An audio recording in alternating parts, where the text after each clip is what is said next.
രാജാക്കന്മാരുടെ 1-ാം പുസ്തകം 8-ാം അധ്യായം 61-ാം വാക്യം. 1 രാജാക്കന്മാർ 8-ാം അധ്യായം 61-ാമത്തെ വാക്യം. ആകയാൽ ഇന്നുള്ളതുപോലെ നിങ്ങൾ അവന്റെ ചട്ടങ്ങൾ അനുസരിച്ച് നടപ്പാനും അവന്റെ കൽപ്പനകൾ പ്രമാണിപ്പാനും നിങ്ങളുടെ ഹൃദയം നമ്മുടെ ദൈവമായ യഹോവയിങ്കൽ ഏകാഗ്രമായിരിക്കട്ടെ. ആകയാൽ ഇന്നുള്ളതുപോലെ നിങ്ങൾ അവന്റെ ചട്ടങ്ങൾ അനുസരിച്ച് നടപ്പാനും അവന്റെ കൽപ്പനകൾ പ്രമാണിപ്പാനും നിങ്ങളുടെ ഹൃദയം നമ്മുടെ ദൈവമായ യഹോവയിങ്കൽ ഏകാഗ്രമായിരിക്കട്ടെ. പ്രാർത്ഥിക്കാം. കർത്താവേ, പരിശുദ്ധ പിതാവേ, അവിടുത്തെ വലിയ കൃപയാൽ അങ്ങ് ഞങ്ങൾക്ക് തന്ന സഭയുടെ ഈ പ്രദേശത്ത് ആദ്യമായി സ്ഥാപിക്കപ്പെട്ട അങ്ങയുടെ ആലയത്തിന്റെ 175-ാമത് വർഷ ജൂബിലിയുടെ പ്രാരംഭമായി അതിന്റെ പ്രധാനപ്പെട്ട ആരാധനയിൽ ഞങ്ങൾ കൂടി വന്നിരിക്കുമ്പോൾ അങ്ങയുടെ കൃപ ഞങ്ങളുടെ മേൽ പകരണം. അങ്ങയുടെ വചനം ധ്യാനിപ്പാൻ ഞങ്ങൾ ഒരുങ്ങുന്നു. വചനം പറയുന്ന ബലഹീനനായ അടിയനെയും കേൾക്കുന്ന അവിടുത്തെ മക്കളെ ഒരുപോലെ അവിടുന്ന് അനുഗ്രഹിക്കണം. പെരുന്നാളുകളുടെയും അങ്ങേ ആരാധന കൂടിയവരുടെയും മഹത്വം എന്താണെന്ന് തിരിച്ചറിഞ്ഞു അങ്ങയുടെ അനുഗ്രഹം നിങ്ങളുടെ മേൽ വരുന്നതിന് അത് കാരണമായി തീരുവാൻ തക്കവണ്ണം അങ്ങേ ആരാധിപ്പാൻ അങ്ങയുടെ സിന്റെ അടുത്ത് വരുവാൻ അങ്ങ് ഞങ്ങളെ പ്രാപ്തരാക്കണം. മഹത്വം അങ്ങ് മാത്രം എടുക്കണമേ. യേശുവിനാഥ് പ്രാർത്ഥിക്കുന്നത് എവിടെ കേൾക്കണമേ. ആമേൻ. ദൈവനാമത്തിന് മഹത്വമുണ്ടാകട്ടെ. തിരുമാപ്ര സെന്റ് പീറ്റേഴ്സ് CSI ഇടവകയുടെ 175-ാമത് ജൂബിലിയുടെ തുടക്കമായിട്ടുള്ള ഈ പ്രാരംഭ ആരാധനയിൽ പ്രധാനപ്പെട്ട ആരാധനയിൽ പങ്കുചേരുവാൻ തക്കവണ്ണം ദൈവം എനിക്കും ഇടയാക്കിയതിൽ ഞാൻ അതിയായി സന്തോഷിക്കുകയും ഈ കാര്യങ്ങളെക്കുറിച്ച് നേരത്തെ എന്നോട് പറയുകയും ക്ഷണിക്കുകയും ചെയ്ത വികാരിയച്ഛൻ സ്നേഹമുള്ള റോയ്മോൻ അച്ഛനോടും അതോടൊപ്പം തന്നെ കൈക്കാരൻ, കമ്മിറ്റി അംഗങ്ങൾ, സെക്രട്ടറി, സഭയുടെ ഭരണസമിതി അംഗങ്ങൾ എല്ലാവരെയും സഭയോട് എല്ലാവരോടുള്ള എൻ്റെ ഹൃദയം നിറഞ്ഞ നന്ദി, സ്നേഹം ഈ സമയത്ത് അറിയിക്കട്ടെ. മനോഹരമായ ഗാനങ്ങൾ ആലപിക്കുന്ന ഗായക സംഘ അംഗങ്ങൾ, ഈ പെരുന്നാളിന്റെ വിവിധങ്ങളായ ആവശ്യങ്ങൾക്ക് വേണ്ടി അധ്വാനം ചെയ്യുന്ന എല്ലാവരെയും ഓർത്ത് ഞാൻ ദൈവത്തിന് നന്ദി കരയേറ്റുന്നു. ഇന്ന് ഈ പ്രതിഷ്ഠാ ദിന പെരുന്നാളിൽ നമ്മുടെ സഭയ്ക്ക് പുതിയതായ അനേക വസ്തുക്കൾ സമർപ്പിക്കപ്പെട്ടിട്ടുണ്ട്. ആർച്ച്, ഗേറ്റ്, കൊടിമരം, മനോഹരമായ വാതിൽ, പ്രൊസഷണൽ ക്രോസ്, മനോഹരമായ പ്രൊസഷണൽ ക്രോസ്, മുത്തുക്കുടകൾ, വിശുദ്ധ വേദപുസ്തകങ്ങൾ, അങ്ങനെ പല കാര്യങ്ങളും നമുക്ക് സ്പോൺസർ ചെയ്തിട്ടുണ്ട്. അതുകൂടാതെ തന്നെ മറ്റനേക കാര്യങ്ങൾക്ക് വേണ്ടി സഭാമക്കൾ സംഭാവനകൾ ചെയ്തിട്ടുണ്ട്, സ്പോൺസർ ചെയ്തിട്ടുണ്ട്. നോട്ടീസ് ഉൾപ്പെടെ, ഭക്ഷണ പദാർത്ഥങ്ങൾ ഉൾപ്പെടെ, അങ്ങനെ വിവിധങ്ങളായ ആവശ്യങ്ങൾക്ക് വേണ്ടി, ചെറുതും വലുതുമായ വിവിധങ്ങളായ ആവശ്യങ്ങൾക്ക് വേണ്ടി സംഭാവനകൾ ചെയ്തവരെ ഞാൻ ഈ സമയത്ത് നമ്മളോട് ഓർക്കുന്നു. അവരെല്ലാം ദൈവം ധാരാളമായി അനുഗ്രഹിക്കുകയും ചെയ്യുമാറാകട്ടെ.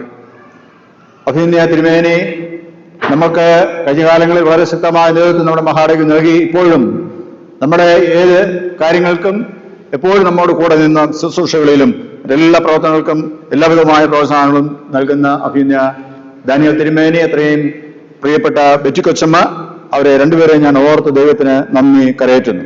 ബഹുമാനപ്പെട്ട ജില്ലാ ചെയർമാൻ, അതുപോലെ ഡയസൻ ഓഫീസേഴ്സ്, സ്നേഹമുള്ള വിജോയിച്ചൻ, പരീസ് ജോർജ് സാറ്, അതുപോലെ ഡയസൻ തലത്തിൽ വിവിധങ്ങളായ സംഘടനകൾക്ക് നേതൃത്വം നൽകുന്ന അച്ഛന്മാര്, സ്നേഹമുള്ള ജോൺസൺ അച്ഛൻ, ജോജോ അച്ഛൻ, നമ്മുടെ മാക്സിൻ ജോൺ അച്ഛൻ, എല്ലാവരെയും ഓർത്ത് ഞാൻ ദൈവത്തിന് നന്ദി കരയേറ്റുന്നു. സഭാ ശുശ്രൂഷകരായിട്ട് ഇവിടെ സംബന്ധിക്കുന്ന സ്നേഹമുള്ള MS സാറ്, അതുപോലെ മറ്റ് എല്ലാവരെയും ഞാൻ ഓർക്കുന്നു. എല്ലാവരെയും ദൈവം ധാരാളമായിട്ട് അനുഗ്രഹിക്കട്ടെ. വളരെ ദീർഘമായ ആരാധന ആണ് എന്ന് നമുക്ക് അറിയാമല്ലോ. അതുകൊണ്ട് ഇതിൽ സംബന്ധിക്കുന്ന എല്ലാവരെയും ഒരിക്കൽ കൂടെ ഞാൻ സ്വാഗതം ചെയ്യുന്നു. അല്പസമയം വചനധ്യാനത്തിനാണ് നമുക്ക് ഒരുങ്ങാം. ഞാൻ ഗേറ്റിന്റെ അവിടെ പറഞ്ഞതുപോലെ, ആർച്ചിന്റെ അവിടെ പറഞ്ഞതുപോലെ, കഴിഞ്ഞ 175 വർഷം നമ്മൾ തിരിഞ്ഞു നോക്കുമ്പോൾ ഇതൊരു സ്തോത്ര ആരാധനയാണ്, സ്തുതി ആരാധനയാണ്. എന്തിനു വേണ്ടി നമ്മൾ ദൈവത്തെ സ്തുതിക്കണം, എന്തിനു വേണ്ടി നമ്മൾ ദൈവത്തെ മഹത്വപ്പെടുത്തണം എന്നുള്ള ചോദ്യത്തിന് ഉത്തരം 175 വർഷം മുമ്പ് നാം ആരായിരുന്നു, എങ്ങനെയായിരുന്നു, ഇപ്പോൾ നാം എവിടെ നിൽക്കുന്നു എന്നതിനെ ആശ്രയിച്ചിരിക്കും. ആ സ്തുതിയുടെയും സ്തോത്രത്തിന്റെയും വലിപ്പം എന്ന് പറയുന്നതിന്, ആഴം എന്ന് പറയുന്നത്, അല്ലെങ്കിൽ അന്നു മുതൽ ഇന്ന് വരെ വഴി നടത്തിയ ദൈവത്തിന്റെ നടത്തിപ്പുകളെ ഓർക്കാനും അത് കാണാനും കഴിവുള്ള ഒരാൾക്ക് മാത്രമേ ഹൃദയംഗമായ ദൈവത്തെ മഹത്വപ്പെടുത്താൻ സാധിക്കുന്നു. ഇല്ലെങ്കിൽ ആർക്കും അത് ഫീൽ ചെയ്യില്ല എന്നുള്ള കാര്യത്തിൽ യാതൊരു സംശയവുമില്ല. ഇതും സാധാരണ പെരുന്നാൾ എന്ന് പറഞ്ഞു പോകത്തേയുള്ളൂ. എന്നാൽ അന്നു മുതൽ ഇന്ന് വരെ നമ്മുടെ പിതാക്കന്മാരെ വിളിച്ച് വേർതിരിച്ച് വഴി നടത്തിയ അന്നു മുതൽ ഇന്ന് വരെയുള്ള കാര്യങ്ങൾ ഓർത്ത് ദൈവത്തെ മഹത്വപ്പെടുത്തുന്നുവെങ്കിൽ ആ സ്തുതിക്കും സ്തോത്രത്തിനും ദൈവമുമ്പാകെ വില കൂടുതലാണ് എന്ന് നാം മറന്നു പോകരുത്. യാദൃശ്യമായി ഇത് സംഭവിച്ചു എന്ന് നമ്മൾ വിചാരിക്കരുത്. യാദൃശ്യം എന്നൊരു വാക്ക് ദൈവവചനത്തിലില്ല. എല്ലാം ദൈവത്തിന്റെ പ്ലാനും പദ്ധതി അനുസരിച്ച് മാത്രമേ നടത്തപ്പെടുന്നുള്ളൂ എന്ന് നമ്മൾ മറന്നു പോകരുത്. ഇവിടെ 175 വർഷം മുമ്പ് ദൈവവചനവുമായിട്ട് ഇവിടെ ആളുകൾ വന്നെങ്കിൽ അത് യാദൃശ്യമായി സംഭവിച്ചതല്ല, ദൈവത്തിന്റെ മുൻനിർണയം എന്ന് നമ്മൾ ഓർത്തോണം. ദൈവത്തിന്റെ മുൻനിർണയം, ദൈവം മനുഷ്യനെ സ്നേഹിച്ച ആ സ്നേഹം യേശുക്രിസ്തുവിനെ തന്റെ സ്വന്തം പുത്രനാൽ വെളിപ്പെടുത്തി അത് ലോകം മനുഷ്യർക്ക് നൽകിയപ്പോൾ അതിന്റെ ആ പ്രകാശകിരണങ്ങൾ ഇങ്ങോട്ട് വന്നത് ഇന്നേക്ക് 175 വർഷം മുമ്പാണെന്ന് മാത്രമേ ഉള്ളൂ. അതിനു മുമ്പേ ദൈവം നമ്മളെ സ്നേഹിച്ചു. 175 വർഷം മുമ്പ് ഇവിടെ വന്നു. ഓർക്കേണ്ടത് ഇനിയും സുവിശേഷം എത്താത്ത, ഈ വെളിച്ചമെത്താത്ത ധാരാളം ഇടങ്ങൾ നമ്മുടെ ഭാരതത്തിൽ തന്നെ ഉണ്ട് എന്ന് പറയുമ്പോഴാണ് അതിന് മഹത്വം നമ്മൾ മനസ്സിലാക്കി സുവിശേഷ പ്രവർത്തനങ്ങൾക്ക് നമ്മൾ ഇറങ്ങിത്തിരിക്കേണ്ടത് എന്ന് മറന്നു പോകരുത്. അല്ലെങ്കിൽ അതിനുവേണ്ടി പ്രാർത്ഥിക്കേണ്ടത്, ചെലവിടേണ്ടത് എന്ന് നാം മറന്നു പോകരുത്. ആദ്യമേ നമ്മുടെ താഴെ ആരാധന ആലയം ആരംഭിച്ചു.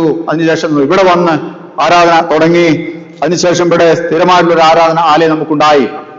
ആ ആലയം ഉണ്ടായപ്പോൾ അതിനുള്ള വെട്ടുകല്ല് വെട്ടിയെടുത്ത് അതിവിടെ കൊണ്ടുവന്നു എന്ന ചരിത്രം. അതിനകത്തെ പ്രധാനപ്പെട്ട കല്ല്, അടിസ്ഥാന കല്ല് എന്ന് പറയുന്ന, മൂലക്കല്ലല്ല, അടിസ്ഥാനക്കല്ല് എന്ന് പറയുന്ന കല്ല് ഇപ്പോൾ നമ്മുടെ ദേവാലയത്തിൽ സൂക്ഷിക്കപ്പെട്ടിരിക്കുന്നു. ചരിത്ര സംഭവമാണിത്.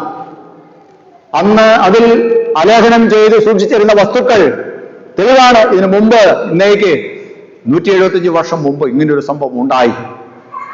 ഇന്ന് ഞാനിവിടെ രാവിലെ താഴേന്ന് കാറിൽ ഇങ്ങോട്ട് പോരുമ്പോൾ ഞാൻ ഓർത്തു, 175 വർഷം മുമ്പ് ഹെൻറി ബേക്കർ എങ്ങനെയാ പറഞ്ഞത് അല്ലേ? പുറത്തു പോയി, ഒരു കുഴപ്പമില്ല, വളരെ കൂളായിട്ട് ഇവിടെ വന്നിറങ്ങി. അന്ന് ഏറ്റുമാനൂർ പ്രദേശങ്ങളിൽ പോലും ആളുകൾ ഏറുമാറത്ത് താമസിക്കുമ്പോൾ ഇവിടെ സുവിശേഷം വന്നു, ഇവിടെ പള്ളി വന്നു, പള്ളിക്കൂടം വന്നു എന്ന് പറയുമ്പോൾ മനസ്സിലാക്കണം അതിന്റെ മഹത്വം. മറന്നു പോകരുത്. ദൈവത്തിന്റെ സ്നേഹമാണ്, ദൈവത്തിന്റെ സ്നേഹമാണ് ഇതിനെ ഇടയാക്കി തീർത്തത്. നമ്മുടെ 100 വയസ്സുള്ള അമ്മച്ചിമാരും അപ്പച്ചന്മാരും പത്രം വായിക്കുമ്പോൾ മറ്റ് അനേകർക്കും എഴുതാൻ അറിയത്തില്ലായിരുന്നു എന്ന് മറന്നു പോകരുത്. അതാണ് ചരിത്രം. നമ്മുടെ പിതാക്കന്മാരോട് ഇംഗ്ലീഷ് വായിച്ചപ്പോൾ ഇംഗ്ലീഷുകാരോട് മലയാളം പോലും കൂട്ടി വായിക്കാൻ അറിയത്തല്ലാത്ത ബഹുഭൂരിപക്ഷം ആൾക്കാർ വേറെ ഉണ്ടായിരുന്നു എന്ന് നമ്മൾ മറന്നു പോകരുത്. അതോർത്ത് നമ്മൾ ദൈവത്തെ മഹത്വപ്പെടുത്തിട്ടുണ്ട്. ഈ അടുത്ത പ്രദേശത്തെങ്ങും ഇംഗ്ലീഷ് വിദ്യാഭ്യാസം ഇല്ലായിരുന്നപ്പം ഇരുമാപ്രയിൽ ഇംഗ്ലീഷ് വിദ്യാഭ്യാസം ഉണ്ടായിരുന്നു ഓർക്കുമ്പോൾ അത് ഓർത്ത് വേണം നമ്മൾ ദൈവത്തെ മഹത്വപ്പെടുത്താൻ. അതിനുശേഷം നമ്മൾ അതിന് തക്കതായ രീതി നമ്മൾ പ്രോത്സാഹിപ്പിച്ചോ കൊണ്ടുപോയോ എന്നുള്ളത് അത് ദൈവത്തിന്റെ കുഴപ്പമല്ല, നമ്മുടെ ദൂരക്കാഴ്ചയുടെ കുഴപ്പമാണ് എന്ന് പറയാതിരിക്കാൻ തരമേ. അതെല്ലാം ഓർത്ത് വേണം ദൈവത്തെ മഹത്വപ്പെടുത്താൻ അല്ലേ. ചാണ്ടിയാസാൻ നമ്മളിവിടെ ആദ്യം വന്ന സുവിശേഷകൻ, നമ്മളെ പഠിപ്പിക്കാൻ ഹെൻറി ബേക്കർ അയച്ച ചാണ്ടിയാസാൻ ഇവിടെ വന്നു, ഇവിടെ മരിച്ചു, അടക്കപ്പെട്ടു നമ്മുടെ സെമിത്തേരി. ചരിത്ര സംഭവമാണ്. ഇതാണ് നമ്മുടെ തുടക്കം. അതോർത്ത് നമ്മൾ ദൈവത്തെ മഹത്വപ്പെടുത്തേണ്ടത് ആവശ്യമാണ്. നമ്മുടെ പിതാക്കന്മാർ ഈ വെളിച്ചം ചോദിച്ചു വാങ്ങി, ഈ അറിവ് ചോദിച്ചു വാങ്ങി എന്ന് നമ്മൾ പറയുമ്പോൾ അതിന് പിന്നിൽ ധാരാളമായ ചരിത്രങ്ങളുണ്ട് എന്ന് നമ്മൾ മറന്നു പോകരുത്. നമ്മൾ ദരിദ്ര നാരായണന്മാർ അല്ലായിരുന്നു. നമുക്ക് സമ്പത്തുണ്ടായിരുന്നു, സ്വത്തുണ്ടായിരുന്നു, വസ്തുക്കൾ ഉണ്ടായിരുന്നു, കൃഷിദേഹനങ്ങൾ ഉണ്ടായിരുന്നു. എന്നാൽ അത് വേണ്ട രീതിയിൽ നമുക്ക് അനുഭവിക്കാനുള്ള പറ്റാത്ത ഒരു പശ്ചാത്തലം ഉണ്ടായി എന്നാണ് ചരിത്രം. നമ്മൾ നട്ടുണ്ടാക്കും, മറ്റു ആൾക്കാർ വന്ന് അത് കൊണ്ടുപോകും. അതിനെ എതിർക്കാൻ നമ്മുടെ പിതാക്കന്മാർ കണ്ടുമുട്ടിയ ഒരേ ഒരു മാർഗം അറിവ്. അറിവിലൂടെ മാത്രമേ അതിനെതിരിടാൻ പറ്റത്തുള്ളൂ. അതവർ മനസ്സിലാക്കി. ദൈവം അതിന് മനസ്സിലാക്കാനായിട്ട് ഇടം കൊടുത്തു. അവര് അവിടെ പോയി. ഒരു തവണയല്ല, 2 തവണയല്ല, 3 തവണയല്ല, 5 തവണ വരെ പോയി. ചോദിച്ചു വാങ്ങി ഇവിടെ കൊണ്ടുപോയി പഠിപ്പിച്ചു. എന്താണ് അവർ പഠിച്ചത്? എന്താണ് അവരിൽ വന്ന മാറ്റം? മാറ്റം എന്ന് പറഞ്ഞത് വേറെ ഒന്നുമല്ല. അവര് പറഞ്ഞു ഞങ്ങളെ പഠിപ്പിക്കണം. മുണ്ടക്കയം വഴിയാണ് സുവിശേഷം ആ പഠിപ്പേര് വന്നവർ പിതാക്കന്മാർ അത് പഠിച്ചു വന്നത് എന്ന് നമ്മൾ ചരിത്രം പറയും. അതിനെക്കുറിച്ച് വ്യത്യസ്തമായ ചരിത്രങ്ങളുണ്ട്. നമ്മുടെ ചരിത്രത്തെക്കുറിച്ച്, നമ്മുടെ ഇവിടെ സുവിശേഷം വന്നതിനെക്കുറിച്ചും അന്നുണ്ടായിരുന്ന കാലാവസ്ഥയെക്കുറിച്ചും അല്ലെങ്കിൽ സാഹചര്യങ്ങളെക്കുറിച്ചും അതിനുശേഷം ഉണ്ടായ വ്യതിയാനങ്ങളെക്കുറിച്ചൊക്കെയും എന്നേക്കാൾ വളരെ അറിയാവുന്ന അഭിനന്ദ കെ ജി ദാനിയേൽ തിരുമേനി നമ്മുടെ മധ്യമുണ്ട്. അദ്ദേഹത്തിന്റെ തിസീസ് അതാണ്, പ്രബന്ധം അതാണ് അതിന്റെ ഈ വിഷയം. ഗോത്രഗാഥ ഒരുപക്ഷെ നിങ്ങൾ വായിച്ചിട്ടുണ്ടാവാം, അതിന്റെ മലയാളം പരിഭാഷ. ചരിത്ര സംഭവങ്ങൾ ഇംഗ്ലണ്ടിൽ പോയി അവിടെ ലൈബ്രറി നോക്കി, ആർക്കൈവ്സ് നോക്കി പകർത്തി എഴുതി അതിന് ഏറ്റവും വ്യക്തമായിട്ടുള്ള ചിത്രങ്ങൾ അഭിനന്ദ തിരുമേനിയിലൂടെ നമുക്ക് കിട്ടിയിട്ടുണ്ട്. അതുപോലെ തന്നെ അത്രയും പോകാനുള്ള ഡോക്ടർ പി ടി ജോർജ് അച്ഛനിലൂടെ നമുക്ക് ലഭ്യമായിട്ടുണ്ട്. ആധികാരികമായ രേഖകളാണ് അത്. ഞാൻ പറഞ്ഞത് അത് നമ്മൾ വായിക്കണം, മനസ്സിലാക്കണം എന്തായിരുന്നു, ആരായിരുന്നു നമ്മൾ എന്നുള്ളത്. ആ കാലഘട്ടങ്ങളിൽ കേരളത്തിന്റെ പശ്ചാത്തലം എന്തായിരുന്നു, ഇന്ത്യയുടെ പശ്ചാത്തലം എന്തായിരുന്നു, തെക്കൻ തിരുവിതാംകൂറും വടക്കൻ തിരുവിതാംകൂറും അല്ലെങ്കിൽ മധ്യ കേരളവും സെൻട്രൽ ട്രാവൻകൂർ എന്ന് പറയുന്ന നമ്മുടെ ഈ പ്രദേശം ഉൾക്കൊള്ളുന്ന പ്രദേശങ്ങളും എങ്ങനെയായിരുന്നു അന്നത്തെ രീതികൾ, ആൾക്കാരുടെ സ്വഭാവങ്ങൾ എന്തായിരുന്നു, അവരുടെ സമൂഹത്തിലുള്ള സ്ഥാനങ്ങൾ എന്തായിരുന്നു, ആർക്കാണ് വഴി നടക്കാൻ പറ്റിയിരുന്നത്, ആർക്ക് വണ്ടി ഉപയോഗിക്കാൻ പറ്റുമായിരുന്നു, ആർക്ക് നല്ല രീതിയിൽ വസ്ത്രം ധരിക്കാൻ പറ്റുമായിരുന്നു, അതെല്ലാം ചരിത്രമാണ്. നമ്മൾ ഓർക്കണം. ഇന്ന് വസ്ത്രം അല്പം മാത്രമായുള്ള വസ്ത്രം ധരിച്ച് ആൾക്കാർ പോകുമ്പോൾ ഓർത്തു പോകും, മുഴുവനായിട്ട് വസ്ത്രം ധരിക്കാൻ സമരം ചെയ്ത ആൾക്കാരാണ്. മുഴുവൻ വസ്ത്രം ധരിക്കാനെന്ന് അവസരമില്ലായിരുന്നു, വെള്ളവസ്ത്രം ധരിക്കാനുള്ള അവസരമില്ലായിരുന്നു. കേരളത്തിന്റെ ചരിത്രം, വെള്ളവസ്ത്രം ഒരാൾ വാങ്ങിയാൽ അവൻ അത് നിലത്തിട്ട് ചവിട്ടി ഉരുട്ടിയിട്ട് വേണം അവൻ ധരിക്കാൻ, അല്ലെങ്കിൽ അവന് ധരിക്കാൻ അത് പറ്റത്തില്ല. കീഴവസ്ത്രം ധരിക്കാം, പഴംകൊടി ധരിക്കാം, ചെളി തീർന്ന വസ്ത്രങ്ങൾ ധരിക്കാം, ഒരു പുതുവസ്ത്രം ധരിക്കാൻ അന്നത്തെ ജനങ്ങൾക്ക്, താഴേക്കടയുള്ള ജനങ്ങൾക്ക് അവകാശമില്ലായിരുന്നു എന്നുള്ളത് കേരളത്തിന്റെ ചരിത്രം. പഠിക്കണം നമ്മൾ. എങ്ങനെയാണ് ഈ മാറ്റം വന്നത്? എങ്ങനെയാണ് ഇന്ന് നമ്മൾ ഈ നിലയിലെത്തിച്ചത്? നാം എന്ന് പറയുമ്പോൾ നമ്മൾ ഇവിടെ ഉള്ളവർ മാത്രമല്ല, കേരളത്തിന്റെ മാത്രം ചരിത്രം എടുത്താൽ കേരളത്തിലുള്ള എല്ലാ ഒരു ലെവലിന് താഴെയുള്ള ജനങ്ങളെ കുറിച്ചാണ് ഞാൻ പറയുന്നത്. അതിനെല്ലാം കാരണം, ഈ വലിയ മാറ്റങ്ങൾക്കെല്ലാം കാരണം വിദ്യാഭ്യാസമാണ്, അറിവാണ്. അത് കൊണ്ടുവന്നത് മിഷണറിമാരാണ്, പ്രൊട്ടസ്റ്റന്റ് മിഷണറിമാരാണ് എടുത്തു പറയാൻ. അതിനു മുമ്പ് മിഷണറിമാരുണ്ടായിരുന്നു, സഭയുണ്ടായിരുന്നു ഇവിടെ. എന്നാൽ മാറ്റം വന്നത് ദൈവത്തിന്റെ സമയത്ത് പ്രൊട്ടസ്റ്റന്റ് മിഷണറിമാർ, ആംഗ്ലിക്കൻ മിഷണറിമാർ, ബാസൽ മിഷന്റെ മിഷണറിമാർ, ലണ്ടൻ മിഷന്റെ മിഷണറിമാർ ഇവിടെ വന്നു. കേരളക്കരയിൽ മാറ്റമുണ്ടായി. ആ ചരിത്രത്തെ സംസ്കരിച്ചുകൊണ്ട് നമുക്ക് മുമ്പോട്ട് പോകാൻ പറ്റത്തില്ല. അത് നമ്മൾ മറന്നുപോകൽ. ഇന്നും ആ രീതിയിൽ അല്ലെങ്കിലും വേറൊരു രീതിയിലുള്ള ഉച്ചനീചത്വങ്ങൾ സമൂഹത്തിൽ നിലനിൽക്കുന്നു എന്ന് പറയുമ്പോൾ അതിന് നമുക്ക് വിടുതൽ നേടണമെങ്കിൽ ഒരേ ഒരു മാർഗം, വേറെ ഒരു മാർഗമല്ല. നമ്മളെ വിടുവിച്ച ഈ മാർഗം, ഇത് നമ്മൾ മുറുകെ പിടിക്കേണ്ടതാണ്. ഇതിന്റെ മൂല്യങ്ങൾ നമ്മൾ മുറുകെ പിടിക്കേണ്ടതാണ്. ഇല്ല എങ്കിൽ നമ്മൾ സമൂഹത്തിൽ ഏറ്റവും താഴേക്കടയിലായി വീണ്ടും പോകും എന്നുള്ള കാര്യത്തിൽ യാതൊരു സംശയവുമില്ല. നമ്മളെ ഉയർത്തിയത് ഈ ദൈവത്തിന്റെ വചനമാണ്. അതുകൊണ്ട് ഈ ദൈവവചനവുമായുള്ള ബന്ധം നമ്മളെപ്പോഴും കാത്തു സൂക്ഷിക്കേണ്ടത് വളരെ ആവശ്യമാണ്. 175 വർഷം എന്ന് പറയുമ്പോൾ ആ ചരിത്രം നമ്മളെ ഓർത്ത് അതിന് കാരണമായി തീർന്ന ഈ വചനം നമ്മൾ വായിക്കണം. എന്ന് പറഞ്ഞാൽ ദൈവവചനം വായിക്കാത്തൊരു ദിവസം നമ്മുടെ ജീവിതത്തിൽ ഉണ്ടാകരുത്, നമ്മുടെ തലമുറയിൽ ആർക്കും ഉണ്ടാകരുത്. നമ്മുടെ കുഞ്ഞുപിള്ളേരെ, നമ്മുടെ തലമുറയെ ദൈവവചനം വായിക്കാൻ നമ്മൾ പഠിപ്പിക്കണം. 175 വർഷം നമ്മൾ പിന്നിടുമ്പോൾ അനേക തലമുറകൾ മാറിപ്പോയി, പുതിയ പുതിയ തലമുറകൾ വരുന്നു. പുത്തൻ തലമുറയ്ക്ക് വിശ്വാസ കൈമാറ്റം ചെയ്യേണ്ട ബാധ്യത നമുക്കുണ്ട് എന്ന് മറന്നു പോകരുത്. അതിനുവേണ്ടിയാണ് കൃത്യമായി പെരുന്നാളുകൾ, ആഘോഷങ്ങൾ സഭയിൽ ക്രമീകരിക്കപ്പെട്ടിരിക്കുന്നത്. പഴയ നിയമങ്ങളിൽ അതുണ്ടായിരുന്നു എന്ന് നമ്മൾ മറന്നു പോകരുത്. അതുകൊണ്ട് യഥാർത്ഥത്തിൽ ഉത്സവങ്ങൾ എന്ന് പറയുന്നത് എന്താണ്, അല്ലെങ്കിൽ വേദോസ്തത്തിൽ പറഞ്ഞിരിക്കുന്ന ആഘോഷങ്ങൾ എന്ന് പറഞ്ഞാൽ എന്താണ്, പെരുന്നാളുകൾ എന്ന് പറഞ്ഞാൽ എന്താണ്? പെരുന്നാൾ എന്ന് പറയുന്നത് ആദ്യത്തെ അവസ്ഥയിലേക്ക് തിരികെ പോകാം എന്ന് പറഞ്ഞാൽ ബന്ധം, ദൈവവുമായുള്ള ബന്ധത്തിലേക്ക്. ആദ്യം എങ്ങനെയാണ് ദൈവവുമായുള്ള ബന്ധമുണ്ടായിരുന്നോ ആ ബന്ധത്തിലേക്കുള്ള തിരിച്ചുപോക്കാണ്, അതിനുള്ള അവസരമാണ് പെരുന്നാളുകൾ. വേദോസ്തം അസന്നിഗ്ധമായി പറയുന്നു. ഇന്ന് നമ്മൾ സുവിശേഷ വചനം കേട്ടു. യേശു ദേവാലയത്തിൽ ചെന്നു പെരുന്നാളിൽ. വിൽക്കുന്നവരെയും വാങ്ങുന്നവരെയെല്ലാം കൊള്ളുന്നവരെയെല്ലാം പുറത്താക്കി. ഒറ്റ മാനദണ്ഡം, അതിനുവേണ്ടിയുള്ളതല്ല ദേവാലയം. ദൈവാലയം ദൈവ ആരാധനയ്ക്കുള്ളതാണ്, അത് പ്രാർത്ഥനയ്ക്കുള്ളതാണ്, അത് കച്ചവടത്തിനുള്ളതല്ല എന്ന് ദൈവപുത്രൻ തിരിച്ചറിഞ്ഞു. അവന്റെ ഉള്ളിൽ തികത്തി വേണേ നമുക്ക് പറയാം. അതിനെക്കുറിച്ചുള്ള സമാനമായുള്ള വാക്യങ്ങൾ പറഞ്ഞിട്ടുണ്ട്. എരിവ്, ആലയത്തെ കുറിച്ചുള്ള എരിവ് എന്നെ തിന്നുകളയുന്നു എന്നുള്ള വാക്യം അവിടെ കൊണ്ടുവരുന്നുണ്ട്. ദൈവത്തിന്റെ പുത്രൻ ദൈവാലയത്തിൽ നടക്കുന്ന ആ തിന്മയെ കണ്ടിട്ട് അക്ഷരാർത്ഥത്തിൽ പ്രതികരിച്ചത് അവിടെ രേഖപ്പെടുത്തിയിരിക്കുന്നു. അതുപോലെ തന്നെ കാരണം എന്താണ്? ആ വചനവുമായിട്ട്, ആ വചനവും ദൈവത്തിന്റെ കൽപ്പനയുമായിട്ട് യാതൊരു ബന്ധവുമില്ല. കൽപ്പനയ്ക്ക് വിരുദ്ധമായുള്ള കാര്യങ്ങൾ സംഭവിച്ചുകൊണ്ട് അതിനെ നിൽക്കുന്ന ദൈവപുത്രനെ നമുക്ക് കാണാൻ സാധിക്കും.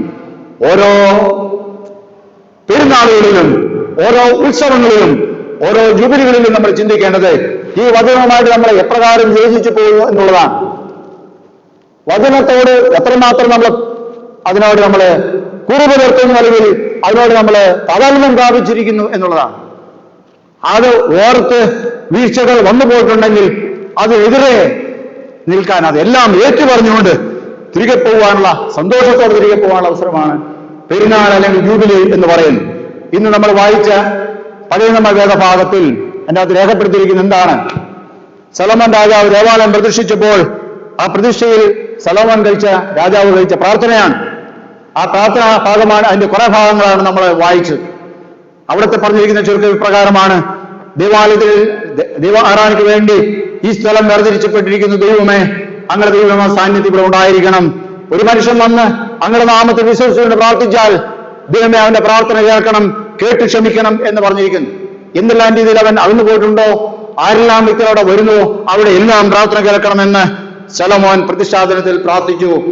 9-ാം അധ്യായം നമ്മൾ വായിക്കുമ്പോൾ അതിനകത്ത് പറഞ്ഞിരിക്കുന്നു, ദൈവം ശലോമോന്റെ പ്രാർത്ഥന കേട്ടു വീണ്ടും പ്രത്യക്ഷനായി.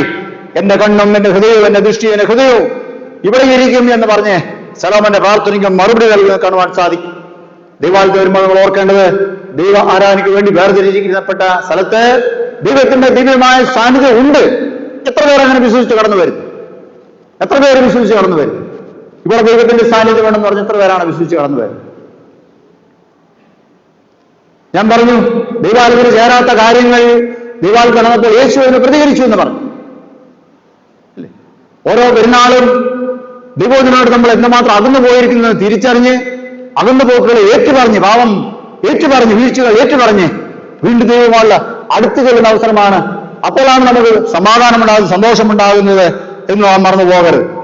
ദേവാലയ പ്രതിഷ്ഠയ്ക്ക് ശേഷം 7 ദിവസത്തെ അതുപോലെ തന്നെ പിന്നീട് ഒരു 7 ദിവസത്തെ 14 ദിവസത്തെ ഉത്സവത്തിന് ശേഷം ജനങ്ങൾ തിരിച്ചു പോയപ്പോൾ അവിടെ രേഖപ്പെടുത്തിയിരിക്കുന്നു 8-ാം അധ്യായം 66-ാം വാക്യം അവസാന ഭാഗം, എല്ലാ നന്മയും കുറിച്ച് സന്തോഷവും ആനന്ദമുള്ളവരായി തങ്ങളുടെ കൂടാരങ്ങളിലേക്ക് പോയി. പ്രതിഷ്ഠാ പെരുന്നാൾ കഴിഞ്ഞതിന് ശേഷം വളരെ സന്തോഷത്തോടെ, വളരെ ഹൃദയത്തിൽ നിറഞ്ഞ ആനന്ദത്തോടെ സഭ കടന്നുപോയി, ദൈവമക്കൾ കടന്നുപോയി. അത് പെരുന്നാളിന്റെ ഒരു മുഖമുദ്രയാണ് പ്രിയമുള്ളവരെ. ഇന്ന് നമ്മൾ പെരുന്നാൾ കഴിഞ്ഞു പോകുമ്പോൾ നമ്മുടെ മുഖത്തൊരു ചിരിയില്ലെങ്കിൽ, നമ്മുടെ മുഖത്തൊരു സന്തോഷമില്ലെങ്കിൽ, ഹൃദയത്തിലൊരു സമാധാനമില്ലെങ്കിൽ കുഴപ്പമുണ്ട് എന്ന് നമ്മൾ മനസ്സിലാക്കണം. അത് ദൈവസന്നിധാനം ഏറ്റു പറഞ്ഞില്ല, അതിനോട് ഉപേക്ഷിച്ചില്ല, അർപ്പിച്ചില്ല, ആ ഒരു വിശ്വാസത വന്നില്ല. അതുകൊണ്ട് അതേ ഭാരത്തോടെ നമ്മൾ കടന്നു പോവുകയാണ്. അത് പെരുന്നാളിന് യോജിച്ച ഒരു രീതിയല്ല. പെരുന്നാൾ കഴിഞ്ഞു പോകുമ്പോൾ എനിക്ക് സന്തോഷമുണ്ടാകണം, നിങ്ങൾക്ക് സന്തോഷം ഉണ്ടാകണം, എനിക്ക് ഹൃദയത്തിൽ ആനന്ദമുണ്ടാകണം, നിങ്ങൾക്ക് ഹൃദയത്തിൽ ആനന്ദമുണ്ടാകണം. ആ ആനന്ദവും ആ സന്തോഷവും വരുന്നതിന് കാരണം എന്ന് പറയുന്നത് അത് 61-ാം വാക്യമാണ് ഇന്നത്തെ ആധാരമായിട്ട് ഞാൻ വായിച്ച വാക്യം.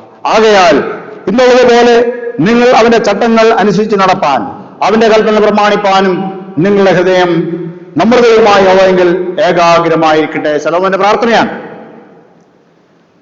പ്രാർത്ഥന എന്ന് പറഞ്ഞാൽ ആശീർവാദത്തിന്റെ ഭാഗമാണ്. ആശീർവദിച്ചു പറഞ്ഞു പ്രാർത്ഥിച്ചു എന്നാണ് പറഞ്ഞിരിക്കുന്നത്. ആകയാൽ ഇന്നുള്ളതുപോലെ നിങ്ങൾ അവന്റെ ചട്ടങ്ങൾ അനുസരിച്ച് നടപ്പാൻ, അവന്റെ കൽപ്പന പ്രമാണിപ്പാനും നിങ്ങളുടെ ഹൃദയം നമ്മുടെ ദൈവമായ യഹോവയെങ്കിൽ ഏകാഗ്രമായിരിക്കട്ടെ. ചുരുക്കം ഇത്ര മാത്രമേ ഉള്ളൂ.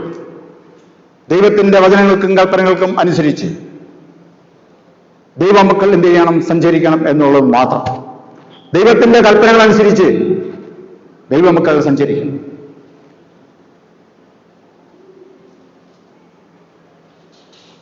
കഴിഞ്ഞ തവണ ഒരു പെരുന്നാളിൽ ഒരു ആരാധനയിൽ ഞാൻ ചോദിച്ചു, നമ്മൾ സാധാരണ പാപം ഏറ്റു പറയാറുണ്ടോ? മറ്റ് സഭകൾ പാപം ഏറ്റു പറയാറുണ്ട് അല്ലേ? നമ്മളങ്ങനെ പാപം ഏറ്റു പറയാറുണ്ടോ എന്ന് ചോദിച്ചു. കുറെ പേരുണ്ടെന്ന് പറഞ്ഞു, കുറെ പേര് ഇല്ലെന്ന് പറഞ്ഞു, കുറെ പേരൊന്നാം ഉണ്ടായത്. ഞാൻ പറഞ്ഞു, നമ്മൾ പാപം ഏറ്റു പറയുന്നുണ്ട്. പാപം ഏറ്റു പറച്ചിൽ പ്രാർത്ഥന നമുക്കുണ്ട്. പാപം ഏറ്റു പറഞ്ഞാൽ പാപമാണ് ദൈവത്തിൽ നിന്ന് നമ്മെ അകറ്റുന്നത്, നമ്മളെ അശുദ്ധരാക്കി തീർക്കുന്നതാണ് പാപമാണ് അല്ലേ? ദൈവമുള്ള ബന്ധത്തിന് അകന്നിട്ട് പാപമാണ്. അങ്ങനെയാണെങ്കിൽ ഇന്ന് നമ്മൾ പാപം ഏറ്റു പറഞ്ഞോ എന്ന് ചോദിച്ചു. ഇപ്പോൾ പറഞ്ഞു, എല്ലാവരും കൂടെ പറഞ്ഞു, ശരി പാപം ഏറ്റു പറഞ്ഞു. പാപം ഏറ്റു പറഞ്ഞു. പാപം ഏറ്റു പറഞ്ഞാൽ നമ്മൾ ആരാണ് എന്ന് ചോദിച്ചു. പാപം ഏറ്റു പറഞ്ഞാൽ നമ്മൾ ആരാണ്? 2 ചോദ്യങ്ങളായിരുന്നു അത്. ആരെല്ലാം ഇന്ന് പാപം ഏറ്റു പറഞ്ഞു എന്ന് ചോദിച്ചു. ആരെല്ലാം ഇന്ന് പാപം ഏറ്റു പറഞ്ഞു? 100-200 ആൾക്കാർ കൂടി ഇരുന്ന് ഒരാൾ മാത്രം കൈവെക്കും, ഞാൻ പാപം ഏറ്റുക. ശ്രദ്ധിച്ചാണോ? 200-ലധികം ആളുകൾ പങ്കെടുക്കുന്ന ആരാധനയിൽ ഇന്ന് പാപം ഏറ്റു പറഞ്ഞോ എന്ന് ചോദിച്ചപ്പോൾ, അതും പാപം ഏറ്റു പറച്ചിൽ പ്രാർത്ഥനയ്ക്ക് ശേഷം പാപം ഏറ്റു എന്ന് പറഞ്ഞോ ചോദിച്ചപ്പോൾ ഒരാൾ മാത്രം കൈവെക്കി, ഞാൻ പാപം ഏറ്റുക. എവിടെയാണ് തകരാറ്?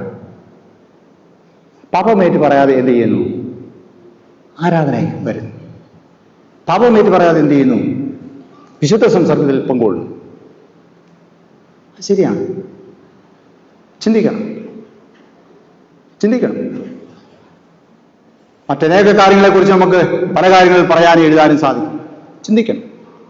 പാപമേറ്റ് പറയാൻ സഭ അവസരം കൊടുത്തതിന് ശേഷം, പാപമേറ്റ് പറച്ചിൽ പ്രാർത്ഥനയ്ക്ക് ശേഷം പാപമേറ്റ് പറയാതെ വിശുദ്ധ സംസർഗത്തിൽ വരുന്നുവെങ്കിൽ എവിടെയാണ് തകരാറ്? നിങ്ങളൊക്കെ എവിടെയാണ്? മീൻസ് അന്നുള്ള അവിടെ ഞാൻ ചോദിച്ചതാണ്, എവിടെയാണ് നമ്മൾ? എന്താണ് ആരാധന? ചിന്തിക്കണം. ആധുനിക ലോകം അത് ഇത് എന്ന് പറഞ്ഞ് എന്ത് ചെയ്യരുത്, നമ്മൾ അതിനകത്ത് വെള്ളം ചേർക്കരുത്. അന്നത്തെ വിശുദ്ധനായ ദൈവം ആണ് ഇന്നും നമ്മുടെ ദൈവം, വിശുദ്ധനായ ദൈവം. മറന്നുപോകരുത്. ദൈവസന്നിധിയിൽ അടുത്തു വരാൻ ഒരേ ഒരു മാർഗം, മാനദണ്ഡം വിശുദ്ധി മാത്രമാണ്. നമ്മളെ അശുദ്ധരാക്കുന്ന പാപമാണ്. അങ്ങനെയെങ്കിൽ പാപം നമ്മൾ ഏറ്റുപറയേണ്ടതാണ്. ഏറ്റുപറഞ്ഞതിന് ശേഷം മാത്രമേ വിശുദ്ധ സംസർഗത്തിൽ വന്ന് പങ്കെടുക്കാവൂ. അത് വളരെ അസന്നിഗ്ധമായിട്ട് നമ്മുടെ ആരാധനയിൽ പറഞ്ഞിരിക്കുന്ന കാര്യമാണ്. അങ്ങനെയെങ്കിൽ ഒറ്റ മനുഷ്യനാണ് അന്ന്, ഒരുപക്ഷെ അവർ കൈവക്കാത്തായിരിക്കും, എന്തുമായിക്കോട്ടെ, പരസ്യമായിട്ട് പറയാൻ ഒരൊറ്റ ആളെ ഉണ്ടായത്. സംഭവം ശരിയാണ്. പാപമേറ്റ് പറച്ചിൽ എവിടെയാണെന്ന് നമുക്കറിയത്തില്ല. അടിസ്ഥാനത്തിലാണ് ചെയ്യേണ്ടതെന്ന് നമുക്കറിയത്തില്ല. ഇവിടെ യേശു എന്ത് ചെയ്തു? യേശു വിൽക്കുന്നവരെയും കൊള്ളുന്നവരെല്ലാം പുറത്താക്കി എന്ന് അവിടെ രേഖപ്പെടുത്തിയിരിക്കുന്നു. നമ്മൾ പലപ്പോഴും അത് നമ്മൾ കോട്ട് ചെയ്യാറ്. പക്ഷേ ഇവിടെയും സമാനമായ കാര്യങ്ങൾ നടക്കുന്നുണ്ട്. ഇപ്പം ഇവിടെ നമ്മൾ പറഞ്ഞല്ലോ, ഇന്നത്തെ ആരാധന നമ്മൾ എന്ത് ചെയ്തു? വിശുദ്ധ സംസർഗ ആരാധന എന്ത് ചെയ്തിരിക്കുന്നത്? കൽപ്പനയുടെ ചുരുക്കം വായിച്ചു അല്ലേ? കൽപ്പന ചുരുക്കം വായിച്ചു. എന്താ കൽപ്പന ചുരുക്കം? കൽപ്പന ചുരുക്കം വായിക്കുന്നു, കൽപ്പന മുഴുവൻ വായിക്കുന്നു, എല്ലാം സെയിമാണ്. നമ്മളതിനകത്ത് പറഞ്ഞ് ഈ കൽപ്പനയെ അനുസരിച്ച് നടപ്പാൻ ഹൃദയത്തെ വണക്കണം, എന്നെ സഹായിക്കണം അല്ലേ? അതിനുശേഷമാണ് എന്ത് ചെയ്യുന്നത്? കൃപാമൊഴികൾ പറഞ്ഞ് പാപമേറ്റ് പറയുന്നു. കൽപ്പന വായിച്ചതിന് ശേഷം പാപമേറ്റ് പറയാൻ പറയുന്നു. പലയിടത്തും പറഞ്ഞുള്ളതുകൊണ്ട് ഒരുപക്ഷെ നിങ്ങൾ പലരും ആ കാര്യം കേട്ടിട്ടുണ്ടാവാം.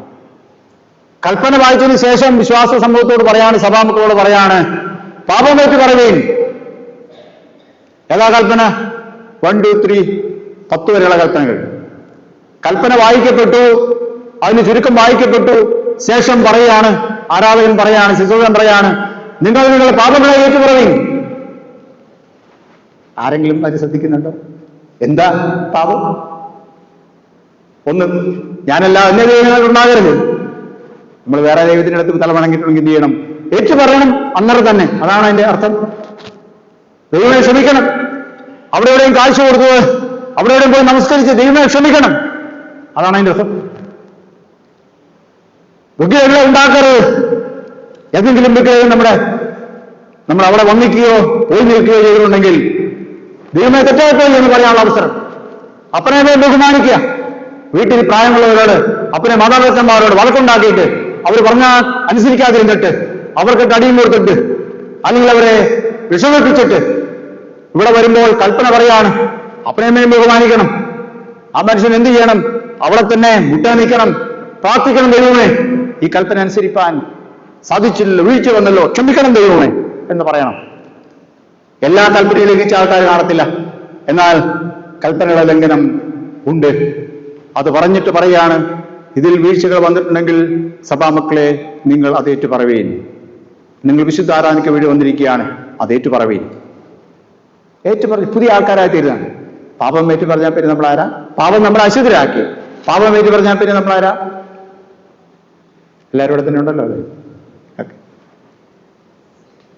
പാപം ഏറ്റു പറഞ്ഞാൽ പിന്നെ നമ്മളാരാ? ആരാ പറഞ്ഞു? സമ്മാനമൊന്നുമില്ല, എന്നാലും പറയാം. പാപം ഏറ്റു പറഞ്ഞാൽ നമ്മൾ ആരാണ്? പാപമാണ് നമ്മളെ അശുദ്ധരാക്കുന്നത്. പാപം ഏറ്റു പറഞ്ഞാൽ പിന്നെ നമ്മളാരാ? വിശുദ്ധരാണ്. വിശുദ്ധരാണോ? ചിന്തിക്കണം. നമ്മൾ ആരാധനയ്ക്ക് വരുമ്പോൾ നമ്മൾ ആരാണ്, എങ്ങനെയാണ്, എന്താണ് പറയുന്നത് നമ്മൾ ചിന്തിക്കണം. അത് വലിയൊരു അഷുറൻസ് ആണ്, അത് വലിയ ഉറപ്പാണ്. പാപം ഏറ്റു പറഞ്ഞു ഉപേക്ഷിച്ചു. പിന്നെ നമ്മൾ പോകുന്ന എങ്ങനെയാണ്? നല്ല മനുഷ്യരായിട്ടാണ് പറഞ്ഞു. നമ്മളിവിടെ പലതരമായ കുരുത്തക്കേടുകൾ കാണിച്ചിട്ട് എന്ത് ചെയ്തു? ഞാൻ ഉൾപ്പെടെയുള്ള ആൾക്കാർ ഇവിടെ ഇവിടെ വന്നപ്പോഴാണ് കൽപ്പന കേൾക്കുന്നത്, ദൈവമേ മാപ്പാക്കണം, ക്ഷമിക്കണം. പോകുമ്പോൾ നമ്മൾ ആരാണ്? കുറ്റങ്ങളില്ലാത്ത ഒരു പുതിയ മനുഷ്യനാണ് പുറത്തോട്ട് ഇറങ്ങുന്നത്. ഒരു പുതിയ മനുഷ്യനാണ് ഇറങ്ങുന്നത്. ഒരു പുതിയ മകനാണ്, ഒരു പുതിയ മകളാണ് ഇറങ്ങുന്നത്. ഒരു പുതിയ അച്ഛനാണ് ഇറങ്ങുന്നത്. ഒരു പുതിയ ഉപദേശിയാണ്, പുതിയൊരു ബിഷപ്പാണ് ഇറങ്ങുന്നത്. അല്ലേ? ഇവിടുന്ന് ഇറങ്ങി വന്നപ്പോൾ നമ്മൾ ഇത്തിരി കുഴപ്പമുള്ള ആൾക്കാരാണ്. ഇവിടെ വന്നപ്പോൾ അത് മനസ്സിലായി, ഏറ്റു പറഞ്ഞു. സന്തോഷത്തോടെ നമ്മൾ തിരികെ പോവുക. ഓരോ പെരുന്നാളിലും സംഭവിക്കേണ്ടത് അത് തന്നെ. പെരുന്നാളിന് പ്രത്യേകത എന്ന് പറഞ്ഞാൽ കൽപ്പനകൾ വായിക്കപ്പെടുന്നു എന്നുള്ളതാണ് പഴയ നിയമത്തിൽ നമ്മൾ കാണാം. ഇവിടെ നമ്മൾ വചനങ്ങൾ എന്നീ വ്യാഖ്യാനിക്കപ്പെടും. നമ്മുടെ പിതാക്കന്മാർ അന്ന് പല കാര്യങ്ങളും ഉപേക്ഷിച്ചു, പ്രിയമുള്ളവരെ, പല കാര്യങ്ങളും ഉപേക്ഷിച്ചു. അതൊന്നും നമ്മൾ തിരികെ എടുക്കരുത്. അതിനെക്കുറിച്ച് ചരിത്രം രേഖപ്പെടുത്തിയ ഇപ്രകാരമാണ്: അന്ന് ഇന്നത്തെ രീതിയിൽ പറഞ്ഞ അനേക ലക്ഷം രൂപ വിലമതിക്കുന്ന ഗ്രന്ഥങ്ങൾ അവർ ചുട്ടുകളഞ്ഞു എന്നാണ് രേഖപ്പെടുത്തിയിരിക്കുന്നത്. അവർ വളരെ പരിപാലനമായി കാത്തു സൂക്ഷിച്ചിരുന്ന ജടകൾ, തലയിൽ അവർ സൂക്ഷിച്ചിരുന്ന ജടകൾ, മുടികൾ, അവരുടെ വിശ്വാസത്തിന്റെ പ്രതീകങ്ങളായിരുന്ന ആ കാര്യങ്ങൾ അവർ മുറിച്ചു നീക്കി. അതിന് വേണ്ട എന്ന് പറഞ്ഞു, ഉപേക്ഷിച്ചു. പുതിയൊരു ജീവിതക്രമം, പുതിയൊരു മാർഗം, ക്രിസ്തു മാർഗം, പുതിയൊരു വിളിച്ചതിലേക്ക് അവർ വന്നു. പുതിയൊരു ജനമായി നമ്മൾ തീർന്നേ. അതുകൊണ്ടാണ് ഞാൻ ഈ വാക്യം വായിച്ചത്. അതിന്റെ പശ്ചാത്തലവും കൂടെ പറഞ്ഞ് നിർത്തട്ടെ. യെരൂശലേം ദേവാലയം, അതിന്റെ ദൃശ്യമായ ആലയം പ്രതിഷ്ഠിക്കുമ്പോൾ അതിലെല്ലാ കാര്യങ്ങളും ഒരുക്കി, ഏറ്റവും പ്രധാനപ്പെട്ട സ്ഥാനങ്ങൾ, വിശുദ്ധ അതിവിശുദ്ധ സ്ഥലങ്ങൾ അവർ ക്രമീകരിച്ചു. അതിനുശേഷം അവിടെ അവർ പ്രത്യേകമായി തയ്യാറാക്കി വെച്ചിരിക്കുന്ന കൃപാസനത്തിൽ ദാവീദിന്റെ നഗരത്തിൽ നിന്ന് കൊണ്ടുവന്ന നിയമപ്പെട്ടകം അവിടെ വെച്ചു. അതിന്റെ ചിട്ടവട്ടങ്ങളെ കുറിച്ച് അവിടെ ധാരാളം രേഖപ്പെടുത്തിയിട്ടുണ്ട്, അതൊന്നും ഞാൻ പറയാം. അത് അവിടെ കൊണ്ടുവന്ന് കൃപാസനത്തിൽ വെച്ചു. ആ പെട്ടകത്തിന്റെ അകത്ത് ഒരേ ഒരു കാര്യം മാത്രമുണ്ടായിരുന്നു. ഇസ്രായേൽ മക്കൾക്ക് ദൈവം മോശെ മുഖാന്തരം അരുളി ചെയ്ത കൽപ്പനകൾ മാത്രം. മറന്നുപോകരുത്, കൽപ്പനകൾ മാത്രം. ആലയത്തിൽ അതിശ്രേഷ്ഠമായ സ്ഥലത്ത്, ഏറ്റവും വിശുദ്ധമായ സ്ഥലത്ത്, ഏറ്റവും കേന്ദ്രത്തിൽ വെച്ചിരിക്കുന്ന എന്താണ്? ദൈവത്തിന്റെ കൽപ്പനകൾ. അത് മൂടുന്നതിന് കെരൂബുകളെ നിർത്തിയിരുന്നു എന്ന് അവിടെ നമ്മൾ കാണുന്നുണ്ട്, അവിടെ വായിക്കുന്നുണ്ട്. ദൈവത്തിന്റെ കൽപ്പനകൾ, വേറെ ഒന്നും ആ പെട്ടകത്തിന്റെ അതില്ല, അല്ലെങ്കിൽ ആ പെട്ടിക്കത്തില്ല. അതിന്റെ അർത്ഥം എന്താ? ഏറ്റവും പ്രധാനപ്പെട്ടത് ദൈവത്തിന്റെ കൽപ്പനകളാണ്. എനിക്ക് നിങ്ങൾക്കും ഏറ്റവും പ്രധാനപ്പെട്ടത് ദൈവത്തിന്റെ കൽപ്പനകളാണ്. ഇവിടെ ശലോമോൻ പ്രാർത്ഥിച്ചപ്പോൾ, ആശ്രയിച്ച് പ്രാർത്ഥിക്കുമ്പോൾ പറയാണ്, ആകയാൽ ഇന്നുള്ളതുപോലെ നിങ്ങൾ അവന്റെ ചട്ടങ്ങൾ അനുസരിപ്പിച്ച് നടപ്പാനും അവന്റെ കൽപ്പനകളെ പ്രമാണിപ്പാനും നിങ്ങളുടെ ഹൃദയം നമ്മുടെ ദൈവമായ യഹോവയെങ്കിൽ ഏകാഗ്രമായിരിക്കട്ടെ. 175ാമത് ജൂബിലി പെരുന്നാളിന് തുടക്കത്തിൽ, പ്രിയമുള്ളവരെ, ഇത് നമ്മുടെ മനസ്സിലിരിക്കട്ടെ. ദൈവത്തിന്റെ കൽപ്പനകൾ എന്ന് പറയുന്ന വിശുദ്ധ വചനമാണ് നമ്മെ സംബന്ധിച്ചത്. ദിനംതോറും വായിക്കുക, അത് നമ്മുടെ ഹൃദയത്തിൽ ഇരിക്കട്ടെ. ഇത് നമ്മുടെ ഹൃദയത്തിൽ നമുക്ക് ഇടം കൊടുക്കണം. അത് നമ്മളെ നിയന്ത്രിക്കട്ടെ. ദൈവത്തിന്റെ വിശുദ്ധ വചനങ്ങൾക്ക് അടിസ്ഥാനപ്പെട്ട് അതിനെക്കുറിച്ചുള്ള അറിവ് അത് വായിച്ച് ഗ്രഹിച്ച് ഹൃദയത്തിൽ നിക്ഷേപിച്ചുകൊണ്ട് അതിന് പ്രകാരം ജീവിതം ചിട്ടപ്പെടുത്തുന്നുവെങ്കിൽ നമ്മൾ ഭൂമിയിൽ ഏറ്റവും അനുഗ്രഹിക്കപ്പെട്ടവരായി ഇരിക്കും എന്നുള്ള കാര്യത്തിൽ യാതൊരു സംശയമില്ല. അത് ഇവിടെ ആദ്യത്തെ ദേവാലയത്തിന്റെ പ്രതിഷ്ഠയിൽ ശലോമോൻ പ്രഖ്യാപിച്ചിരിക്കുന്നു. ഇന്നും അതിന് വ്യത്യാസമില്ല. അതുകൊണ്ട് നമുക്ക് ദൈവവചനത്തിന് പ്രാധാന്യം കൊടുക്കാം, അത് വായിക്കാം, അത് പ്രമാണിക്കുമെന്നുള്ള തീരുമാനത്തോടെ ഈ ജൂബിലി പെരുന്നാളിൽ നമുക്ക് കടന്നു പോകാം. ദൈവത്തിന്റെ പരിശുദ്ധാത്മാവിനാൽ അതിനാണ് നമ്മെ സഹായിക്കുകയും ശക്തിയിരിക്കുകയും ചെയ്യുമാറാകട്ടെ. ഭൗതികമായിട്ടുള്ള എല്ലാവിധമായ കർമ്മേറങ്ങളും വളരെ ഭംഗിയായിട്ട് നമ്മൾ ചെയ്യേണ്ടതായിട്ടുണ്ട്. ദേവാലയം മോടി പിടിപ്പിക്കേണ്ടതും മറ്റനുബന്ധ കാര്യങ്ങളൊക്കെ ചെയ്യേണ്ടതെല്ലാം വളരെ അത്യാവശ്യമാണ് ഈ കാലഘട്ടങ്ങളിൽ. എന്നാൽ അതിനോടൊപ്പം ഒട്ടും മറക്കരാത്ത ഒരേ ഒരു കാര്യം എന്ന് പറയുന്നത് ദൈവവചനത്തിൽ നമ്മുടെ ഹൃദയത്തിൽ ഇടം കൊടുത്തുകൊണ്ട് തീരുമാനമെടുത്ത് മുമ്പോട്ട് പോകുക. അതിനകത്ത് ദൈവം നമ്മളെ സഹായിക്കട്ടെ. ഇപ്പോൾ പിതാവായ ദൈവത്തിനും പുത്രനായ ദൈവത്തിനും പരിശുദ്ധാത്മാവായ ദൈവത്തിനും സകല ബഹുമാനവും മഹത്വവും കാലാവസാനം കൂടെ ഉണ്ടായിരിക്കുമാറാകട്ടെ.